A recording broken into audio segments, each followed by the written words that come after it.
Merci, Président, pour la parole.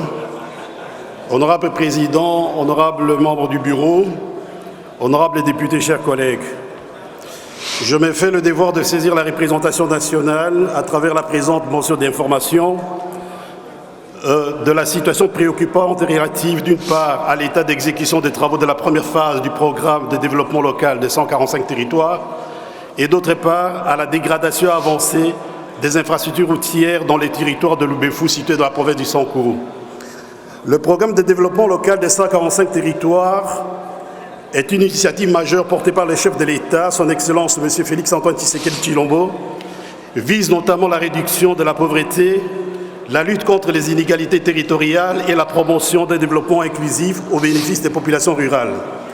Ce programme à forte portée sociale se veut un instrument de correction des déséquilibres historiques entre les milieux urbains et ruraux. Toutefois, il ressort des informations concordantes à ma possession que la mise en œuvre de ces programmes dans les territoires de Loubéfou est gravement compromise par de nombreux dysfonctionnements, parmi lesquels l'abandon de plusieurs chantiers depuis près de 3 ans, l'inexistence de tout début d'exécution pour certains projets programmés, l'émergence d'un circuit parallèle des commercialisations illicites des matériaux destinés aux travaux, notamment le ciment, les barres de fer et d'autres intrants, l'entreposage et la détérioration des quantités importantes de ciment, les non-paiements du personnel local engagé dans les travaux depuis une période excédant 2 ans. Ces faits d'une gravité certaine alimentent au sein de la population locale un sentiment d'abandon et renforcent la perception d'un sabotage du programme présidentiel dans cette entité territoriale. Honorable Président, honorable membre du Bureau, honorables députés, chers collègues, une telle situation est de nature à compromettre irrémédiablement les objectifs poursuivis par cette première phase de programme si des mesures urgentes et appropriées ne sont pas prises.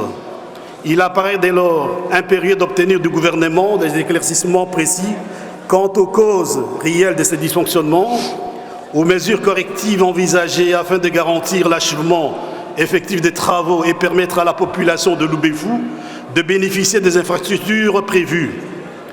Par ailleurs, au-delà des difficultés liées à l'exécution du programme de développement local des 145 territoires, il m'échoit également d'attirer l'attention de la représentation nationale sur l'état alarmant des infrastructures routières dans les territoires de Loubéfou.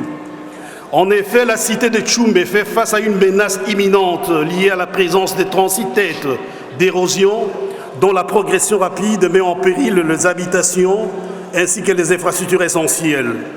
Plusieurs parcelles ont été déjà englouties, tandis que certaines habitations demeurent suspendues au bord des ravins, exposant leurs occupants à un danger permanent.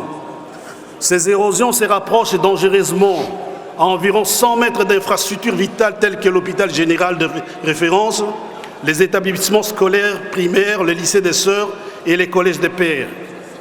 De surcroît, la route reliant Loubéfou au chef-lieu de la province du Sankourou est devenue impraticable, isolant plusieurs localités, notamment les villages Solo et Irunga, désormais coupés par des ravins. Il en est de même de routes dessertes agricoles, aujourd'hui dans un état de dégradation avancé, rendant quasi impossible l'évacuation des produits agricoles vers des centres de consommation. À titre illustratif, le secteur de Bassongué se trouve totalement enclavé en raison de l'impraticabilité de la route Loubéfou-Kifouin-Kesse, axe pourtant essentiel à l'approvisionnement des centres de Loubéfou en denrées alimentaires. Honorable Président, honorable membre du Bureau, honorable députés, chers collègues, face à cette situation préoccupante aux conséquences à la fois économiques, sociales et humanitaires, je soumets la présente motion à l'appréciation de la représentation nationale en vue d'un examen diligent, responsable et constructif. Je vous remercie. Merci beaucoup, honorable Hippolyte.